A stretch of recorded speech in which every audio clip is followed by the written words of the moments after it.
do I, a senior at Netherton High School, need to know about exposition? While talking to the chalkboard sounds like a blast, I don't need any more reasons to embarrass myself in front of everyone. I've been reading the webcomic Cyanide and Happiness for as far back as I can remember.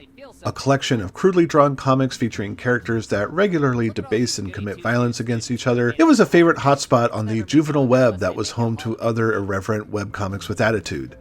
The comic persisted, and a year's worth of depression weeks, absurdity, sex, and poo jokes haven't slowed them down one bit. In fact, Cyanide and Happiness has carved itself a nice slice of the internet for its own little media empire, comprised of new comics, animated web shorts, a make-your-own comic card game, character merchandise, and now the inevitable video game.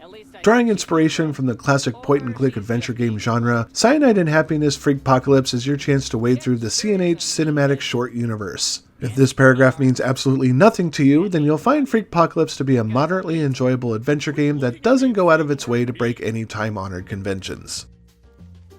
That's Mr. Murphy, my math teacher. With its strong South Park stick of truth vibe, in so much it relies on pop culture and foul language to get a laugh, Freakpocalypse casts the player as Coop, better known as Netherton High School's in-house punching bag. Everyone absolutely hates Coop. From the school-sanctioned bully and irritable librarian to the recently divorced janitor and Netherton citizens at large. They take pride in reminding him just how worthless and unpopular he is.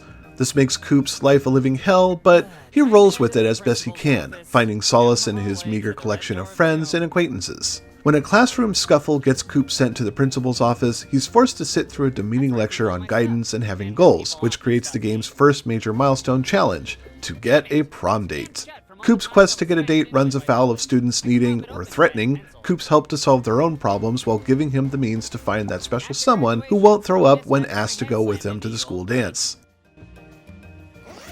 It's worth noting that Freakpocalypse is an episodic adventure, and Part 1 covers little ground when it comes to the overall story. In fact, the impetus for the adventure doesn't occur until the very end of the episode, which could last anywhere between 3 to 5 hours depending on how thorough you are in exploring what Netherton has to offer. Without having played the upcoming episodes, I can already say that Part 1 is weak because of how tedious it can be, both in terms of its story and gameplay. There's very little for Coop to do other than talk to people at school and in town, all of whom seem to harbor a nascent animosity towards the poor kid. And the shtick of being the world's punching bag is only funny for so long before it outstays its welcome, which it most certainly does. There came a point where I simply stopped doing side activities because I got tired of Coop's constant humiliations. As it turns out, when you ignore the game's collection of weirdo townspeople, there's very little to hold it aloft. The game draws on the time-honored mechanisms of point-and-click adventures by breaking up the world into screens occupied by people and interactive objects. You'll click the screen to move Coop around and interact with said citizens or objects, where thorough examination or talking prompts provide additional information and multi-level conversations. Eventually, Coop will come across an obstacle that prevents him from advancing his current chore, and you'll have to hunt for objects, sometimes combining them into 2 items, to get ahead. Keeping track of Coop's tasks is handled by an in-game journal that displays current chores, side activities, and character customization options. The notebook also comes with a hint system that gives gentle nudges of what you should do to get over your current hurdle. Part 1 mostly concerns itself with setting up the titular Freakpocalypse, and as such, you'll spend the majority of your time traipsing through Netherton's hotspots, like Coop's school, a retirement home, and Coop's grandmother's house before setting off a chain of events that has terrifying ramifications for the townspeople. However, Freakpocalypse's slow pace doesn't make the journey to the major story beats interesting or fun. I wish the episode got to its destination much sooner instead of throwing the player headfirst into antiquated adventure game busywork disguised as world building. Although it's not as difficult as the old Sierra adventure games, in fact it feels closer to the design of the old Tim Schafer LucasArts games, it's pretty hard to stay invested in an episode that barely goes anywhere and is filled with truly horrible, unkind people. Yeah, sure, it's funny to see a kid get picked on, but in the end, the Cyanide and Happiness game doesn't quite live up to the humor established by the comics and shorts.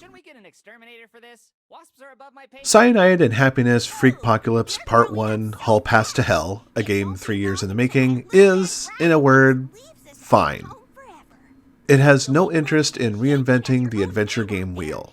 The pacing is slow, and the piling up of abuse against Coop gets old pretty quickly. What impressed me the most about the game, though, was the quality of its voice acting.